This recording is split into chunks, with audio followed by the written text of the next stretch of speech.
So today's topic is stereochemistry of nucleophilic reaction. So children, if we talk about the ordinary light, ordinary light की अगर हम बात करें तो ये सारे प्लेन में वाइब्रेट करती है, ठीक है ना। तो ordinary light vibrates in all the plane, है ना, सारी प्लेन में वाइब्रेट कर रही है ऑल प्लेन। लेकिन अगर इसी लाइट को हम निकोल प्रिज्म से पास करें, ठीक है, तो क्या होगा, ये लाइट जो है, जो ऑर्डिनरी लाइट है, इसको अगर हम निकोल प्रिज्म से पास करते हैं, this is a Nicol prism made up of calcium carbonate, है ना। तो अगर हम इससे पास करते हैं तो क्या होगा, इससे पास होने के बाद ये लाइट बन जाएगी PPL, that is plane polarised light.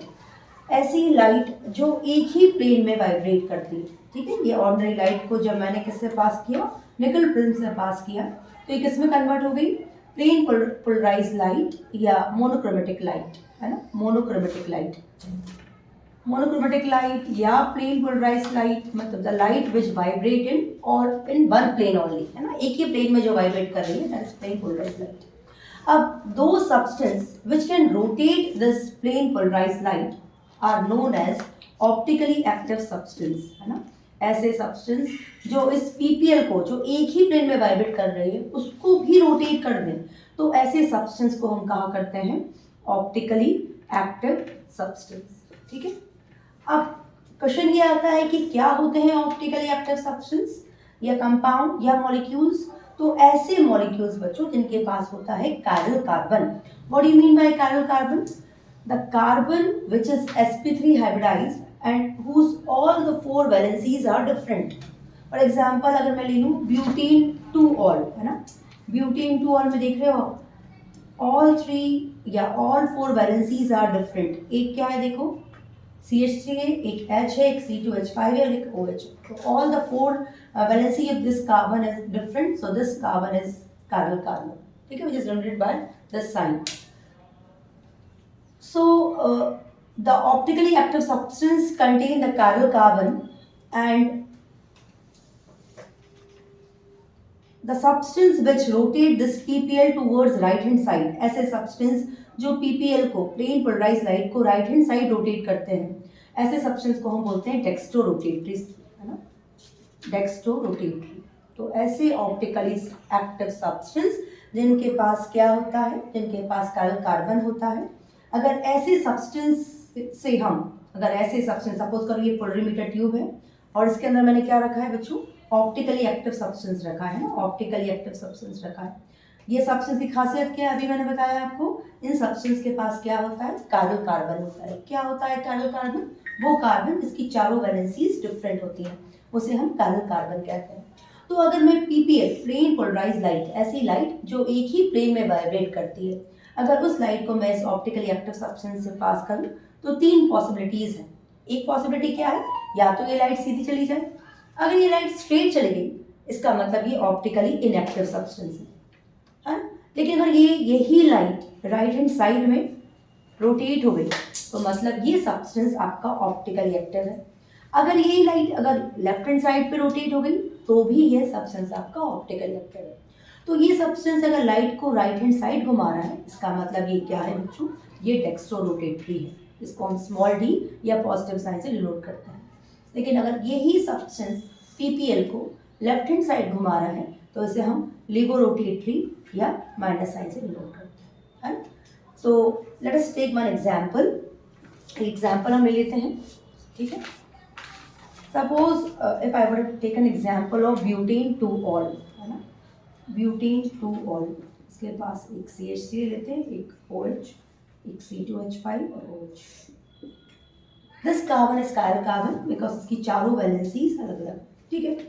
अब सपोज करो अगर मैं आपसे बोलूं कि this is the dextro rotatory, ये डेक्स्ट्रो रोटेटरी है, ठीक है, तो इसका जो non super imposable mirror image होगी वो क्या होगी, लिबो रोटेटरी। देखो किसी भी सब्सटेंस, कोई भी सब्सटेंस ऑप्टिकली एक्टिव होने के लिए दो कंडीशंस होना उसके पास बेहद ज़रूरी होता है। पहली कंडीशन क्या, कि उसके पास कायरल कार्बन है ना, और दूसरी कंडीशन क्या, कि वो क्वालिटी शो करे, मतलब वो क्या फॉर्म करे, non super imposable mirror image form करे, है ना। तो अगर मैं इसकी मिरर इमेज बनाऊंगी तो इसकी मिरर इमेज कुछ ऐसी बनेगी, देखो CH3 OH C2H5H, ये इसकी मिरर इमेज है। अब ये कैसी मिरर इमेज है? ये non super imposable mirror images. कैसे पहचानेंगे हम कि ये non super imposable mirror image है? आप इस मॉलिक्यूल को उठाओ और इसके ऊपर रख दो। आप जब ऐसा करोगे तो आप देखोगे इस H के ऊपर OH आएगा, है ना? अगर H के ऊपर H आता तो ये क्या हो जाता? सुपर इम्पोजेबल हो जाता। Like I can just give the example of my hand. देखो मैंने अपने हाथ के ऊपर हाथ रखा, तो देखो ये थंब के ऊपर क्या आ रही है? स्मॉल फिंगर भी। तो this is non super imposable mirror image. तो कोई भी मॉलिक्यूल ऑप्टिकली एक्टिव है कि नहीं, वो हमें कैसे पता चलेगा? जब वो दो कंडीशंस को फुलफिल करे। पहली कंडीशन क्या? कि उस सब्सटेंस के पास होना चाहिए कायरल कार्बन, दैट इज उसकी चारों वैलेंसीज अलग अलग होनी चाहिए, और वो बनाएगा क्या? शो करेगा chirality, that is it form the non super imposable mirror image. तो आप देख रहे हो कि ये non super imposable mirror images की, है ना? तो अगर ये डी फॉर्म है तो ये फॉर्म कौन सा होगा? L form. मतलब अगर ये मॉलिक्यूल लाइट को राइट हैंड साइड रोटेट कर रहा है, कौन सी लाइट को? पीपीएल को, है ना? प्लेन पोलराइज्ड लाइट को। अगर ये राइट हैंड साइड रोटेट कर रहा है तो इसकी मिरर इमेज कहाँ रोटेट करेगी? Left hand side. And these non super imposable mirror images को हम बोलते हैं एनेंशियोमर्स। क्या बोलते हैं बच्चों? एनेंशियोमर्स, है ना? तो ये ध्यान रखना कि आप मॉलिक्यूल को देख के आप नहीं बता सकते कि वो डेक्स्ट्रो है कि वो लीवो है। आपको एक्सपेरिमेंटली डिटरमाइन करना पड़ेगा। जब तक आपके पास पोलरीमीटर ट्यूब नहीं होगा आप पता लगा नहीं सकते कि वो आपका सब्सटेंस डेक्स्ट्रो रोटेटरी है कि लीवो रोटेटरी है। ठीक है, लेकिन ध्यान रखना अगर वो लीवो रोटेटरी है तो उसकी मिरर इमेज क्या होगी? डेक्स्ट्रो रोटेटरी, क्योंकि वो मिरर इमेज कैसी है? वो non super imposable mirror image है। ठीक है, तो these again I can take one more example. Suppose 2 bromobutane में ले लेती हूँ, फॉर एग्जांपल ले लेते हैं 2 ब्रोमोब्यूटेन ले लेते हैं। चलिए अगेन मैं यहाँ CH3 ले लेती हूँ, H ले लेती हूँ, C2H5 और ये Br, है ना? सपोज करो दिस टाइम ये लीवो रोटेटरी है, ब्यूटेन टू ऑल आपका लीवो रोटेटरी है। ठीक है, अब क्योंकि ये कार्बन आपका कैसा है? कायल कार्बन, तो इसकी जो non super imposable mirror image होगी कैसी बनेगी? ऐसी बनेगी। अगेन आपको ये पता करना है कि नॉन सुपर इम्पोजेबल है कि नहीं। इसको विजुलाइज करिए, इस मॉलिक्यूल को उठाइए, उसके ऊपर रख दीजिए। अब देखिए H के ऊपर Br आएगा। अगेन क्या है? ये non super imposable mirror image है। अगर ये L फॉर्म है तो ये आपका कैसा होगा? D फॉर्म, डेक्सोरोटेटरी फॉर्म है। This is D plus butane 2। और ये दो जो non super imposable mirror image है इन्हें हम क्या बोलेंगे बच्चों? This will be called as enantiomer. ठीक है, तो चलिए इतना आपको पता करने के बाद हम बात करते हैं। और एक चीज़ और, अगर मैं डी 50% डी ले लूँ, है ना, 50% डेक्सोरोटेटरी ले लूँ एनेंशियोमर और 50% मैं लीवोरोटेटरी ले लूँ, तो इसका जो मिक्सचर होता है इसको हम बोलते हैं रेसिमिक मिक्सचर।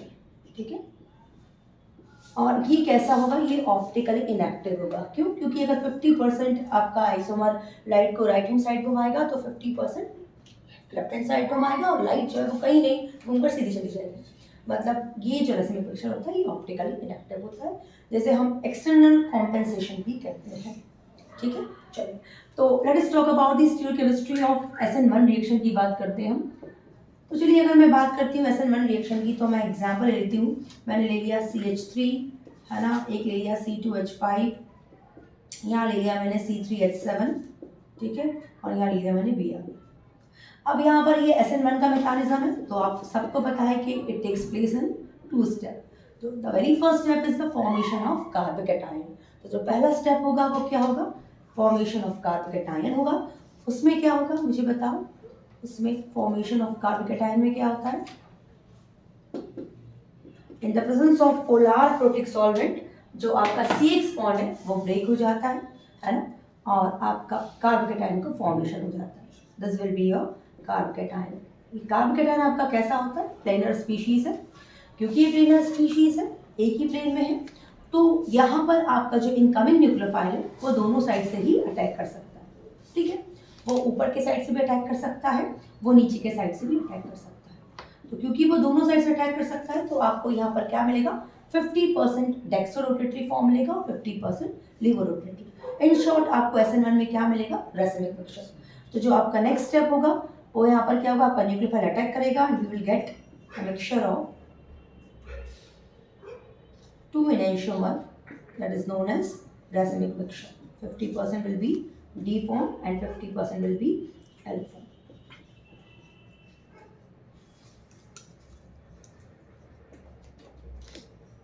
अब देखिए यहाँ पर आपका सपोज अगर ये डेक्स्ट्रोरोटेटरी में मान रही हूँ तो इसको मैं क्या मानूंगी, लेवोरोटेटरी।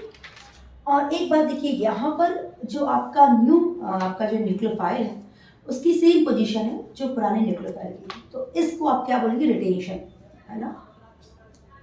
जबकि यहाँ पर आप देख रहे हैं कि जो आपका न्यूक्लियोफाइल है वो जस्ट अपोजिट उस पोजीशन पे आया है as comparative to old nucleophile, तो इसे आप क्या कहेंगे, इन्वर्जन। तो अब ये कह सकते हैं कि SN1 में आपका रिटेंशन भी हो रहा है, 50% रिटेंशन हो रहा है, 50% इन्वर्जन हो रहा है ना। और आप देखिए ये जो दोनों आइसोमर हैं ये क्या है, एक दूसरे की non super imposable mirror image है। मतलब आपको यहाँ पर क्या मिल रहा है, ये जो दो आपको जो आइसोमर मिल रहा है ये कैसे हैं, ये एनेंशियोमर्स है ना। अगर 50% यहाँ पर D है तो 50% L है, ठीक है। तो आपको इन शॉर्ट रस्मिक मिक्सचर मिल रहा है SN1 में। लेकिन अगर मैं बात करूँ SN2 की, तो let us talk about the SN2। इसी रिएक्शन से हम देख लेते हैं। SN2 जो है वो एक ही स्टेप में होता है और यहाँ पर जो न्यूक्लियोफाइल अटैक करता है वो इस कार्बन के जस्ट पीछे से अटैक करेगा, है ना। Will attack from the back side. Suppose करो यहाँ पर मैं H ले लेती हूँ, तो यहाँ पर वो अटैक कर रहा है, पीछे से अटैक कर रहा है। क्या बनेगा मुझे बताइए, CH3H C2H5, यहाँ से पुराना बॉन्ड जो है वो ब्रेक होगा और नया बॉन्ड जो है उसका फॉर्मेशन होगा। इन शॉर्ट यहाँ पर क्या बनेगा, ट्रांजिशन स्टेट का फॉर्मेशन, ठीक है। तो सपोज मैंने ये मान लिया कि जो मैंने जो 2-ब्रोमोब्यूटेन लिया है, सपोज मैं मान लेती हूँ कि वो डेक्स्ट्रोरोटेटरी है ना। मैंने आपसे फिर कहा मॉलिक्यूल को देखिए, आप पता नहीं कर सकते कि वो डेक्स्ट्रो है कि वो लीवो है, उसके लिए आपको एक्सपेरिमेंटली स्टडीज करनी पड़ेगी। तो अगर ये डेक्स्ट्रो है तो इसका जो आपका एनेंशियोमर होगा, जो इसका आपको जो प्रोडक्ट मिलेगा वो क्या होगा, क्योंकि इन्वर्जन मिलता है आपको हमेशा इन्वर्जन प्रोडक्ट ही मिलता है। इन्वर्जन प्रोडक्ट क्यों मिलता है, क्योंकि आपका जो न्यूक्लियोफाइल है वो अपोजिट साइड से अटैक करता है न्यूक्लियोफाइल के, है ना। क्योंकि आगे से अटैक करेगा तो क्या होगा, रिपल्शन होगा। SN1 में तो क्या हो रहा था कि आपका न्यूक्लियोफाइल पहले ही बाहर निकल चुका था, तो सिर्फ उसे कार्बोकेटाइन पे अटैक करना था। यहाँ पर दोनों न्यूक्लियोफाइल को एक दूसरे के आमने सामने करना है। जो नया न्यूक्लियोफाइल है वो क्या करता है, पीछे से अटैक करता है ताकि आगे से इसमें अगर करेगा तो उसमें रिपल्शन होगा। तो in order to avoid repulsion वो बैक साइड से अटैक करता है। क्या बनता है, ये क्या बनता है, ट्रांजिशन स्टेट का फॉर्मेशन होता है। और ट्रांजिशन स्टेट में हम देख रहे हैं कार्बन के जो है 5 बॉन्ड कुछ दिखाई दे रहे हैं आपको, जो पॉसिबल ही नहीं है, तो काफ़ी अनस्टेबल होता है और ये टूट जाता है और फिर आपको जो नया प्रोडक्ट मिलता है वो मिलता है CH3H C2H5 और Br। तो अभी दिख रहे हैं यहाँ पर 100% आपको जो प्रोडक्ट मिल रहा है वो कैसा है, आपका इन्वर्जन प्रोडक्ट है ना। जो आपको अल्कोहल मिल रहा है ना, ब्रोमोब्यूटेन से आपको जो 2-ब्रोमोब्यूटेन से जो 2-ब्रोमोब्यूटेनॉल मिल रहा है आपको, है ना, 2-ब्यूटेनॉल मिल रहा है, butane 2 ol, sorry, this is 2-ब्रोमोब्यूटेन, दिस इज ब्यूटेन 2 ऑल। तो आपको जो ब्यूटेन 2 ऑल मिल रहा है ये कैसा है, ये जस्ट इन्वर्स प्रोडक्ट है। तो यहाँ पर अगर न्यूक्लियोफाइल अगर आपका राइट हैंड साइड में था तो यहाँ पर न्यूक्लियोफाइल आपका लेफ्ट हैंड साइड में, तो मतलब आप कह सकते हो अगर ये डेक्स्ट्रोरोटेटरी है तो ये क्या होगा, लेवोरोटेटरी, है ना बच्चों। तो यहाँ आपको इन्वर्स प्रोडक्ट मिला है, तो मतलब आप ये कह सकते हैं कि SN2 में हमेशा इन्वर्जन होता है, जबकि SN1 में इन्वर्जन भी होता है और रिटेंशन भी होता है। 50% इन्वर्जन होता है, 50% रिटेंशन होता है, ठीक है। This is about the stereochemistry of nucleophilic reaction. Now let us take the another topic, that is nucleophilic reaction in aryl halides.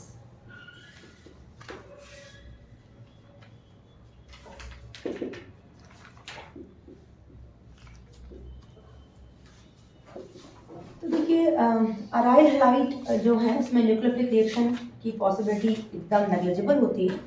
उसके कई सारे रीज़न हैं।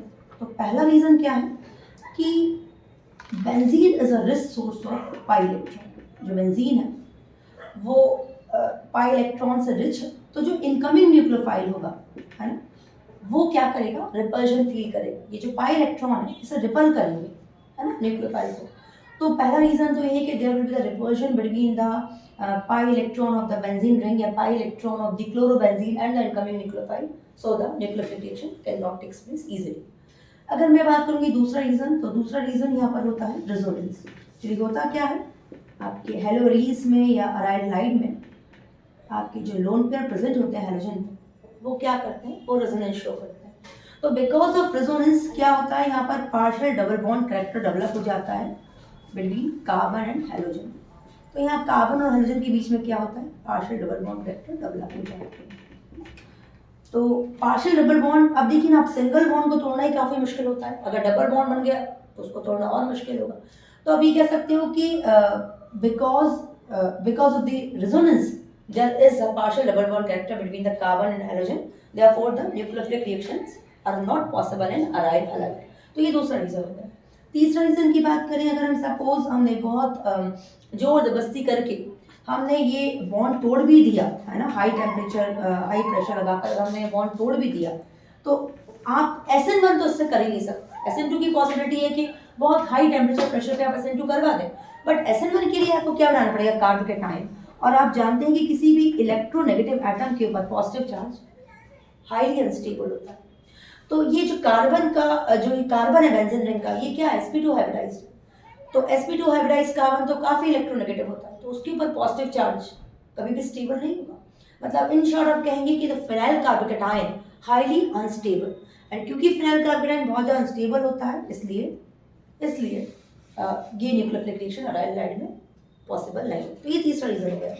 और लास्ट रीजन आप ये कह सकते हो कि आपका जो ये कार्बन है ना, जो कार्बन क्लोरीन का जो कार्बन है, ये sp2 हाइब्रिडाइज्ड है।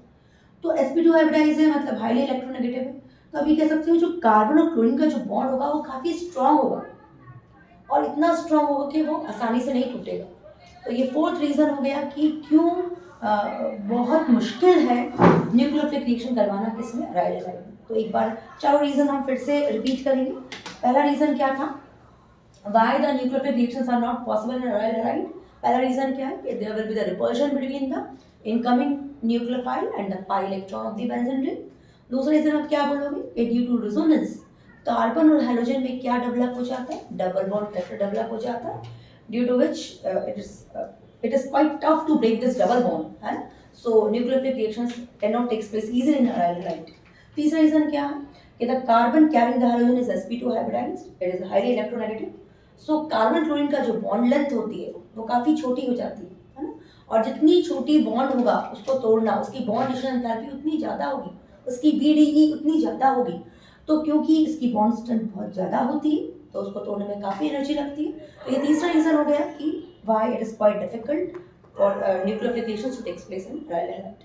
और फोर्थ रीजन क्या है कि बायोकेंट्रोक आपने ये बॉन्ड तोड़ भी दिया तो जो आपका फिनाइल कार्बोकेटायन होगा, है ना, वो काफी अनस्टेबल होता है। तो SN1 रिएक्शन तो पॉसिबल ही नहीं है इसमें aryl halide. But if I talk about SN2 reaction, तो मैंने अभी आपसे बोला कि हाँ SN2 रिएक्शन की पॉसिबिलिटीज है, लेकिन कब, जब आप बहुत हाई टेम्परेचर और प्रेशर अप्लाई करें, ठीक है।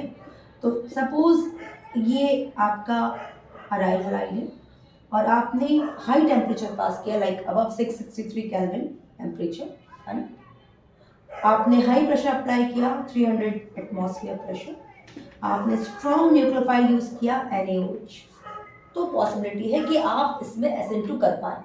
But again I am asking you people कि इतना हाई टेम्परेचर प्रेशर आसान नहीं होता, है ना। तो क्या अगर इतना हाई टेम्परेचर प्रेशर आप लगाएं, स्ट्रॉन्ग न्यूक्लियोफाइल करें, तो पॉसिबिलिटी है कि आपका SN2 हो जाए, है ना। और फिर यहाँ पर आप एसिड के प्रेजेंस में क्या बना लेंगे, फिनॉल बना लेंगे, मतलब यहाँ पर आपने SN2 रिएक्शन से न्यूक्लियोफिलिक रिएक्शन करवा ली, बट कहाँ, बहुत हाई टेम्परेचर प्रेशर। लेकिन अगर आपको टेम्परेचर और प्रेशर कम करना है तो एक और अल्टरनेटिव है कि आप कोई इलेक्ट्रॉन विड्रॉइंग ग्रुप लगा दें ऑर्थो और पैरा पोजीशन। क्या करेंगे electron withdrawing group like NO2CN, ये क्या करेंगे, ये इलेक्ट्रॉन विड्रॉ करेंगे। ये जो कार्बन है ना, जो हाइड्रोजन कैरी कर रहा है, इसके आसपास इलेक्ट्रॉन डेंसिटी बहुत ज्यादा है। यही रीजन है कि कोई भी न्यूक्लियोफाइल इस कार्बन को अप्रोच ही नहीं कर पा रहा, एकदम उसको रिपल्शन फील कर रहा है। तो अगर इस कार्बन के आसपास हम इलेक्ट्रॉन डेंसिटी कम करवा दें तो इनकमिंग न्यूक्लियोफाइल को आसानी होगी कि वो इस कार्बन पे अटैक कर ले। तो इस कार्बन की इलेक्ट्रॉन डेंसिटी को कम करवाने के लिए हम इस बेंजीन रिंग के ऑर्थो और पैरा पे कोई इलेक्ट्रॉन विड्रॉइंग ग्रुप लगा दें, तो because of minus are effect वो क्या करेगा, इलेक्ट्रॉन खींचेगा, है ना। और आप ये ध्यान रखिए कि ऑर्थो पैरा पे ही रेजोनेंस होता है, तो आपको जो भी इलेक्ट्रॉन विड्रॉइंग ग्रुप लगाना पड़ेगा वो ऑर्थो पैरा पोजीशन पे ही लगाना पड़ेगा। तो अगर आप ऑर्थो पैरा पोजीशन पे इलेक्ट्रॉन विड्रॉइंग ग्रुप लगा देते हैं तो वो because of minus R and minus I क्या करेगा, इलेक्ट्रॉन खींचेगा, जिससे यहाँ पर इलेक्ट्रॉन डेंसिटी आपकी कम होगी और न्यूक्लियोफाइल आसानी से अटैक कर सकता है। तो सपोज अगर मैंने क्या किया, मैंने यहाँ पर एक इलेक्ट्रॉन विड्रॉइंग ग्रुप लगा दिया, या तो ऑर्थो पोजीशन पे या फिर पैरा पोजीशन पे, उस केस में मुझे इतना हाई टेम्परेचर नहीं लगाना पड़ेगा, मतलब मेरा काम अब 448 केल्विन पर ही हो जाएगा। 663 से 448 पे मैं आई, काफ़ी कम टेम्परेचर में मैं न्यूक्लियोफिकेशन या SN2 करवा सकती हूँ अराइल हलाइड में, ठीक है। तो यहाँ पॉसिबल है। लेकिन अगर सपोज करो मैंने यहाँ पर एक की जगह 2 NO2 लगा दिया, मतलब मैंने ऑर्थो पे भी लगा दिया और पैरा पे भी लगा दिया, तो अब तो मुझे और कम टेम्परेचर पे मेरा काम बन जाएगा, मतलब लाइक 336 केल्विन पे ही मैं वर्क कर लूँगी यहाँ पर, और यहाँ पर इतने कम टेम्परेचर पे ही मुझे क्या मिल जाएगा, मुझे मेरा प्रोडक्ट मिल जाएगा, या SN2 रिएक्शन पॉसिबल हो जाएगी। लेकिन अगर मैं सारी ऑर्थो और पैरा पोजीशन को ऑक्युपाइड करवा दूँ by the electron withdrawing group, तो फिर तो मुझे सिर्फ हल्का सा वार्म करना पड़ेगा और मेरी रिएक्शन, न्यूक्लियोफिलिक रिएक्शन मैं करवा सकती हूँ या SN2 में करवा सकती हूँ। कब? जब मैं तीनों पोजीशन को ऑक्युपाई करवा दूँ इलेक्ट्रॉन विड्रॉइंग ग्रुप से। तो यहाँ मैं हल्का सा उसको वार्म करूँगी and I will get my product, है ना।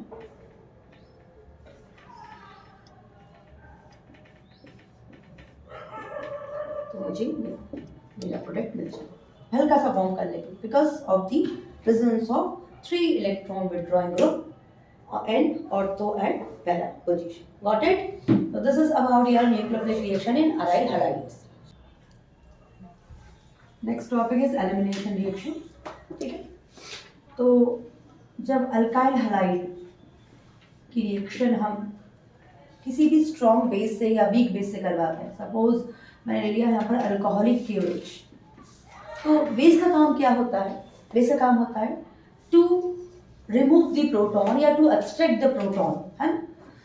तो यार अब वो प्रोटॉन या तो वो अल्फा कार्बन से लेगा, अगर वो प्रोटॉन अल्फा कार्बन से लेता है तो हम उसको बोलते हैं अल्फा एलिमिनेशन, अगर बीटा कार्बन से लेता है तो बीटा कार्बन से प्रोटॉन लेता है तो हम उसको बोलते हैं बीटा एलिमिनेशन।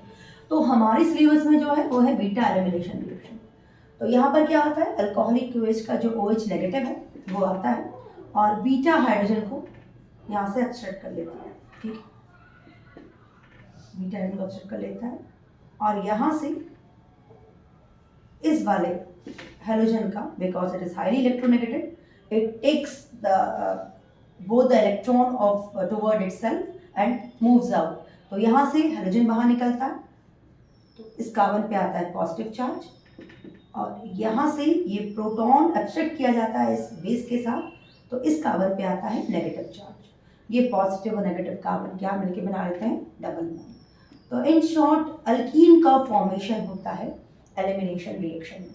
तो इसी अल्काइल हैलाइड की रिएक्शन जब हम किसी न्यूक्लियोफाइल के साथ करवाएंगे, है ना, न्यूक्लियोफाइल के साथ करवाएंगे तो हमें क्या मिलेगा, हमें मिलेगा न्यूक्लियोफिलिक सब्स्टिट्यूशन रिएक्शन। लेकिन इसी अल्काइल हैलाइड की रिएक्शन अगर हम किसी स्ट्रॉन्ग बेस या वीक बेस के साथ करवाएंगे तो हमें जो रिजल्टेंट प्रोडक्ट मिलेगा वो मिलेगा अल्कीन, ठीक है। तो this is the product of beta elimination reaction. अब अगर मैं एलिमिनेशन रिएक्शन की बात करूँ तो ये इसके 2 मैकेनिज्म होते हैं, कौन कौन से, एक E1 मैकेनिज्म और एक E2 मैकेनिज्म। अब ये मैकेनिज्म बिल्कुल सेम वैसे ही होते हैं जैसे SN1 और SN2 आपने पढ़ा था। लाइक अगर मैं आपको याद दिलाऊं तो E1 mechanism like SN1 mechanism 2 step में होगा, है ना। आपका जो बेस है वो वीक बेस से आप यहाँ E1 मैकेनिज्म करवा सकते हैं। वीक बेस लाइक आप वाटर ले लीजिए, आप एथाइल अल्कोहल ले लीजिए, है ना। यहाँ पर कार्बोकैटायन का फॉर्मेशन होगा जैसे आपका SN1 में होता था, ठीक है, कार्बोकैटायन का फॉर्मेशन होगा और रिएक्टिविटी ऑर्डर जो होगी वो तो 3 to 1 डिग्री होगी क्योंकि अल्कीन का फॉर्मेशन हो रहा है। तो अल्कीन के फॉर्मेशन में तो जो स्टेबिलिटी ऑर्डर है ना, क्योंकि जितना ज़्यादा स्टेरिक हिंड्रेंस होगा आपकी अल्कीन उतनी ज़्यादा स्टेबल होगी। तो चाहे वो E1 हो चाहे वो E2 हो, स्टेबिलिटी ऑर्डर तो आपका 3 डिग्री 2 डिग्री 1 डिग्री सेम ही रहेगा। तो क्या डिफरेंस है, डिफरेंस ये यार कि E2 मैकेनिज्म जो होता है वो 1 स्टेप होता है ना। यहाँ पर एक चीज़ और जोड़ लीजिए आपके, ये पोलर प्रोटिक सॉल्वेंट के प्रेजेंस में ही होगा, है ना, जबकि यहाँ पर ऐसा कुछ भी नहीं है। आप यहाँ पर पोलर अप्रोटिक सॉल्वेंट ले सकते हैं, पोलर अप्रोटिक सॉल्वेंट, ठीक है। पोलर प्रोटिक सॉल्वेंट लाइक आप ले सकते हैं सोडामाइड, है ना, NaNH2, अल्कोहलिक KOH, है ना, ये सब आप यहाँ यूज़ कर सकते हैं। सोडियम इथॉक्साइड, है ना, ये सब strong base. These are the example of strong base. कौन कौन से? Sodamide, NaNH2, alcoholic KOH, C2H5ONA, these are the strong base जो E2 एलिमिनेशन करवाते हैं। बेसिकली डिफरेंस जो होता है इवन E2 में, वो बिकॉज ऑफ बेस ही होता है। अगर आपका स्ट्रॉन्ग बेस है तो E2 मैकेनिज्म हो, है ना, फिर कार्बोकेटाइन का फॉर्मेशन में वो इतना वो ही नहीं करेगा, वेट ही नहीं करेगा, वो सीधे डिहाइड्रो एलिमिनेशन करवा देगा, सीधे प्रोटॉन का अपसेट कर लेगा और अल्कीन का फॉर्मेशन कर देगा। तो अगर आपका बेस स्ट्रॉन्ग है, सोडामाइड है, अल्कोहलिक KOH है ना, सोडियम अल्कोक्साइड है, तो E2 एलिमिनेशन होगा। लेकिन अगर आपका बेस वीक है, लाइक इथेनॉल है, मेथनॉल है, वाटर है, तो आपके ये बेस वीक है और वो क्या करवाएंगे? इवन मैकेनिज्म करवाएंगे। बट एक भी चीज़ याद रखना कि इनके साथ आपको थोड़ा सा हीटिंग भी जरूरत पड़ेगी, because they are quite weak base, थोड़ा सा हीट की भी जरूरत पड़ेगी in order to break the bond. ठीक है, फिर ये वन स्टेप में ही हो जाएगा। ये पोलर प्रोटिक सॉल्वेंट, ये पोलर प्रोटिक सॉल्वेंट, जो आपका रिएक्टिविटी ऑर्डर है वो दोनों में सेम ही रहेगा। ठीक है, तो this is the basic difference. No carbocation का फॉर्मेशन, यहाँ पर कोई कार्बोकेटाइन का फॉर्मेशन नहीं होता। ठीक है, तो ये सेम SN1 और SN2 जैसे ही है। तो चलिए एग्जाम्पल लेते हैं E1 E2 से। हम सपोज मैंने ले लिया यहाँ पर CH3 CH Br CH2 CH2। अब देखो यार, एक यहाँ पर मैंने लिया 2 ब्रोमो ब्यूटेन। अब यार प्रॉब्लम है कि यहाँ पर ये भी बीटा है हाइड्रोजन और ये भी बीटा हाइड्रोजन। अब आपका क्वेश्चन ये है कि मैम कौन सा हाइड्रोजन एलिमिनेट होगा? तो देखिए यार, दोनों ही प्रोडक्ट बना लेते हैं। हमने सपोज की रिएक्शन करवाई अल्कोहलिक KOH के साथ, तो एक पॉसिबिलिटी क्या है कि एक बार प्रोटॉन यहाँ से एक्सेप्ट करे, ये न्यूक्लियोफाइल है ना, तो क्या प्रोडक्ट होगा? यहाँ से H निकलेगा और यहाँ से Br निकलेगा, मतलब इन दोनों के बीच में डबल बॉन्ड का फॉर्मेशन हो जाएगा। तो ये क्या बन जाएगा? CH2 double bond CH, CH2 CH। तो ये क्या बन गया बच्चों? This is but 1E। यहाँ पर क्या हुआ? यहाँ से Br निकला और यहाँ से H निकला, क्या बना? CH3 single bond CH double bond CH CH3। ये क्या बना? But 2E। अब द थिंग इज दैट इन दोनों में से स्टेबल प्रोडक्ट कौन सा है? तो वो अल्कीन जो जिसके सबसे ज़्यादा हाइपर कॉन्जुगेटिव स्ट्रक्चर्स होंगे, वो अल्कीन ज़्यादा स्टेबल होंगे। तो हाइपर कॉन्जुगेटिव स्ट्रक्चर्स आप कैसे देखो? अब यार देखो, ये जो अल्फा हाइड्रोजन है यहाँ पे कितने, यहाँ पर 3 और 3 6 है, तो यहाँ पर 6 अल्फा हाइड्रोजन है, मतलब यहाँ पर कितने आपके हाइपर कॉन्जुगेटिव स्ट्रक्चर्स बनेंगे? आपके 6 हाइपर कॉन्जुगेटिव स्ट्रक्चर्स बनेंगे। और यहाँ पर कितने बनेंगे? सब देखिए, this is the alpha carbon, इसके पास केवल 2 हाइड्रोजन है, तो यहाँ पर केवल 2 हाइपर कॉन्जुगेटिव स्ट्रक्चर्स बनेंगे। तो जितने ज़्यादा हाइपर कॉन्जुगेटिव स्ट्रक्चर्स होते हैं उतनी ज़्यादा स्टेबिलिटी होती है। तो this alkyne will be more stable, है ना, मोर स्टेबल। ये सबसे पहले सेट्जेफ ने ये रूल बताया था, इसलिए इस प्रोडक्ट को अपन सेट्जेफ प्रोडक्ट भी कहते हैं। और सेट्जेफ ने क्या कहा था कि जब हम डीहाइड्रोजनेशन करवाते हैं अल्काइल हैलाइड का, तो वो अल्कीन ज़्यादा स्टेबल होती है ना, जिसके ज़्यादा हाइपर कॉन्जुगेटिव स्ट्रक्चर्स हैं, या जो जिसमें डबल बॉन्ड जितना ज़्यादा बीच में होगा वो अल्कीन उतनी ज़्यादा स्टेबल होगी। और जो टर्मिनल वाले अल्कीन्स होते हैं, है ना, उनमें हाइपर कॉन्जुगेटिव स्ट्रक्चर्स कम बनते हैं, इसलिए उनकी स्टेबिलिटी कम होती है। तो अगर ये आपका जो होगा ये मेजर अल्कीन होगा, है ना, major product I should say, और ये आपका होगा माइनर प्रोडक्ट, है ना, माइनर प्रोडक्ट। ठीक है, तो अगेन हम फिर से बात करेंगे हम E1 E2 एलिमिनेशन की। चलो बात कर लेते हैं, पहले हम बात करते हैं E1 एलिमिनेशन की। तो E1 एलिमिनेशन का एग्जांपल लेके समझाती हूँ मैं आपको।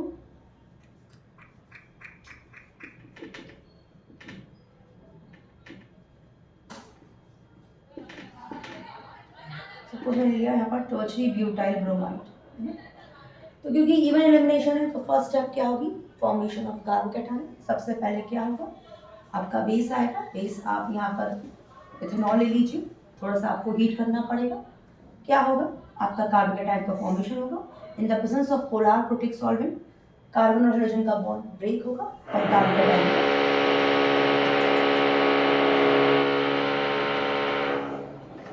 कार्बोकेटाइन का फॉर्मेशन होगा। This is your first step.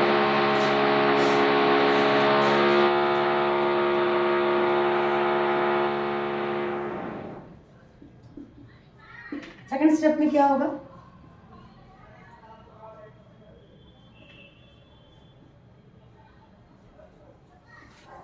Second step में आपका जो बेस है वो आएगा, वो प्रोटॉन को अपसेट करेगा, है ना, प्रोटॉन को अपसेट करेगा, जिसके कारण क्या होगा, इस कार्बन पे नेगेटिव चार्ज हो जाएगा और इनके बीच में डबल बॉन्ड का फॉर्मेशन हो जाएगा। तो क्या बन जाएगा, CH3 डबल बॉन्ड CH, है ना, 2 मिथाइल प्रोपीन आपका यहाँ फॉर्मेशन हो जाएगा बाय इवन एलिमिनेशन मैकेनिज्म। लेकिन अगर इसी को आप E2 से करते तो कैसे करते, वो तो एक ही स्टेप में हो जाता है आपका, है ना। E2 के लिए आपको क्या करना पड़ता है बताइए मुझे, E2 के लिए आपको स्ट्रॉन्ग बेस की जरूरत पड़ती है ना, स्ट्रॉन्ग बेस लाइक सोडामाइड ले लीजिए, या फिर अल्कोहलिक क्योरिच ले लीजिए, या फिर ethanol in the presence of sodium ले लीजिए, या सीधे इसको C2H5ONA या CH3ONA कुछ भी लिख सकते हैं आप, ठीक है। These are the example of strong bases. तो क्या होगा, सबसे पहले यहाँ से वही होगा, क्योंकि ये ब्रोमीन बहुत इलेक्ट्रोनेगेटिव है तो ये बॉन्ड के इलेक्ट्रॉन को अपनी तरफ खींचेगा, और ये जो आपका स्ट्रॉन्ग बेस है ना, ये उसी वक्त आएगा और प्रोटॉन को एक्सेप्ट करेगा, जिसके कारण इस कार्बन पे नेगेटिव चार्ज आएगा, इसमें पॉजिटिव चार्ज आएगा, और एक ही स्टेप में आपका अल्कीन का फॉर्मेशन हो जाएगा। This is the basic difference between E1 and E2 mechanism. E1 दो स्टेप में था, वीक बेस था अलॉन्ग विथ हीट, और यहाँ पर स्ट्रॉन्ग बेस है और एक ही स्टेप में आपको 2 मिथाइल प्रोटीन फॉर्मेशन, ठीक है। This is about your elimination reaction.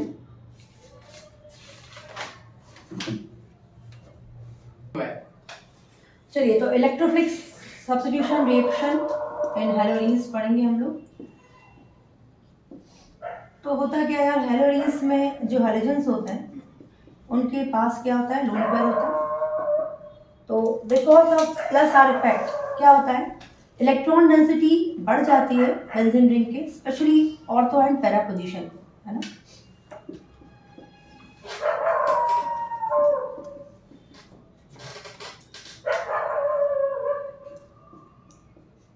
तो देखो यार, ऑर्थो पैरा पोजीशन पे अगर इलेक्ट्रॉन की डेंसिटी बढ़ जाएगी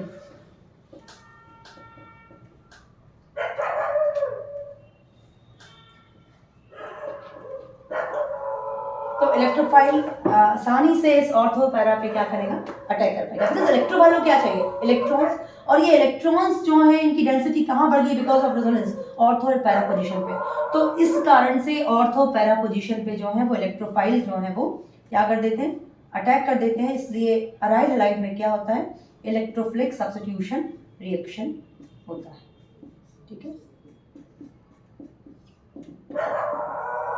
चलिए, तो अगर मैं बात करूं यहाँ पर reactivity of aryl halide with benzene, तो आप ये आपको काफ़ी आश्चर्य होगा कि क्लोरोबेंजीन, ब्रोमोबेंजीन और आयोडोबेंजीन की जो रिएक्टिविटी ऑर्डर होता है टुवर्ड्स इलेक्ट्रोफिलिक रिएक्शन वो बेंजीन से कम होता है। अब आपके पास क्वेश्चन होगा ऐसा क्यों? उसका रीजन ये है कि देखो यार, यहाँ पर जो क्लोरीन है वो माइनस आई इफेक्ट से इलेक्ट्रॉन की डेंसिटी कम भी तो कर रहा है, समझ रहे हो। और आप हमेशा रेजोनेंस डोमिनेट करता है इंडक्टिव इफेक्ट को, लेकिन in case of chloro bromo iodobenzene minus I effect dominate करेगा रेजोनेंस को, जिसके कारण हेलोरीन की जो रिएक्टिविटी है वो of course towards electrophilic reaction ज्यादा होती है बिकॉज ऑफ रेजोनेंस। लेकिन अगर आप उसे कंपेयर करोगे बेंजीन के साथ, तो बेंजीन की रिएक्टिविटी टुवर्ड्स इलेक्ट्रोफिलिक रिएक्शन ज्यादा होती है as comparative to haloarenes. Got it? चलिए, तो अब हम कुछ इलेक्ट्रोफिलिक रिएक्शंस कर लेते हैं हेलोरीन्स में। जैसे फॉर एग्जांपल मैंने यहाँ पर ले लिया क्लोरोबेंजीन, और अगर मुझे इसका हैलोजिनेशन करना हो, है ना, तो मैं क्या करूँगी, मैं chlorine in the presence of FeCl3 भेजूंगी। क्या मिल जाएगा मुझे, ऑर्थो पे भी क्लोरीन मिलेगा, है ना, तो 1,2 डाइक्लोरोबेंजीन, और मुझे पैरा पे भी क्लोरीन मिलेगा, दैट इज 1,4 डाइक्लोरोबेंजीन। और हमेशा ध्यान रखना, जो पैरा वाला प्रोडक्ट होता है वो मेजर होता है क्योंकि ऑर्थो वाले में क्या होता है, स्टेरिक हिंड्रेंस होता है, इसलिए प्रोडक्ट हमेशा माइनर होता है। ठीक है, उसी तरह से मैं नाइट्रेशन भी करवा सकती हूँ। नाइट्रेशन में कैसे करवाऊंगी, in the presence of HNO3H2SO4 पे जब मैं डालूंगी तो क्या होगा, आपका जो नाइट्रो ग्रुप है जो एज इलेक्ट्रोफाइल बिहेव करेगा वो अगेन ऑर्थो पोजीशन पे भी आ सकता है और पैरा पोजीशन पे भी आ सकता है ना। तो क्या बोलेंगे इसको, 2 नाइट्रोक्लोरोबेंजीन और ये क्या बन जाएगा, 4 नाइट्रोक्लोरोबेंजीन, है ना। तो अगेन मैं आपसे बोलूँगी ये मेजर प्रोडक्ट होगा आपका और ये आपका क्या होगा, माइनर प्रोडक्ट। ठीक, उसी तरह से अगर मैं सल्फोनेशन कर रहा हूँ H2SO4 डाल के तो क्या बन जाएगा, यहाँ पर आपका SO3H आ जाएगा जो आपका माइनर प्रोडक्ट होगा और आपका SO3H पैरा पोजीशन पे आ जाएगा जो आपका मेजर प्रोडक्ट होगा, है ना। तो ये क्या हो जाएगा, 2 क्लोरो बेंजीन सल्फोनिक एसिड और ये क्या हो जाएगा, 4 क्लोरो बेंजीन सल्फोनिक एसिड। ठीक है, तो ये आपका, उसी तरह से आप फ्रिडल क्राफ्ट भी करवा सकते हैं। इसमें फ्रिडल क्राफ्ट करवाएंगे तो क्या आप CH3Cl in the presence of anhydrous aluminium chloride डाल दीजिए, क्या बन जाएगा, 2 क्लोरोटोलीन और 4 क्लोरोटोलीन। Again this will be a minor product and this will be a major product। इस रिएक्शन को हम क्या बोलेंगे, फ्रिडल क्राफ्ट रिएक्शन। अब आप सब जानते हैं फ्रिडल क्राफ्ट में अल्काइलेशन भी होता है और असाइलेशन भी होता है। तो दिस इज योर अल्काइलेशन, आप चाहे तो असाइलेशन भी करवा सकते हैं। असाइलेशन करवाने के लिए अगेन आप क्या करेंगे, एनहाइड्रस एल्युमिनियम क्लोराइड के प्रेजेंस में ही आप असाइलेशन भी कर सकते हैं।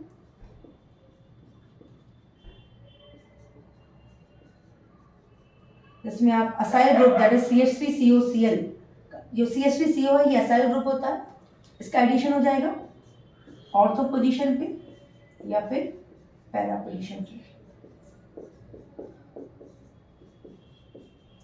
क्या हो जाएगा, 2 क्लोरोएसिटोफेनॉल और क्या बन जाएगा, 4 क्लोरोएसिटोफेनॉल। So this complete your all electrophilic substitution reaction in haloarenes।